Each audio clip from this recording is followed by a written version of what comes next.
Porto ब्रिजतिर जाँदैछौँ हामी भान्जा दुईजना मिलेर।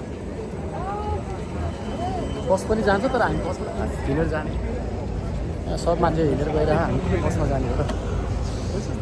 त्यही पनि म बढी हिँड्न नै प्रिफर गर्छु। यो अलि नजिक 2-4 किलोमिटर भयो भने त म खासै पब्लिक ट्रान्सपोर्टेसन पनि प्रिफर मलाई खासै मन पर्दैन। अलि यहाँ आएपछि अलिकति अल्छी चाहिँ भएको छु। पहिला जिम गइन्थ्यो, वर्कआउट गरिन्थ्यो, बिहान मर्निङ वाक हुन्थ्यो।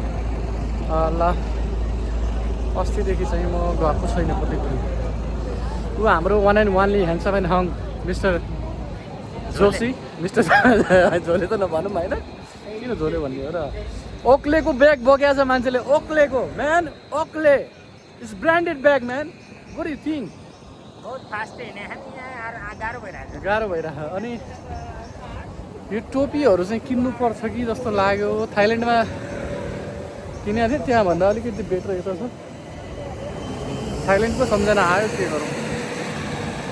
यस्तो राम्रो सपहरू छ। अब टुरिस्ट एरिया भन्दा जहाँ पनि त्यस्तै हो, रमाइलो हुन्छ।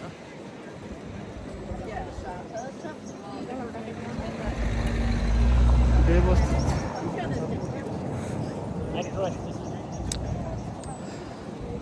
लगभग 20 वर्ष पछिको युरोप टुर हो यो।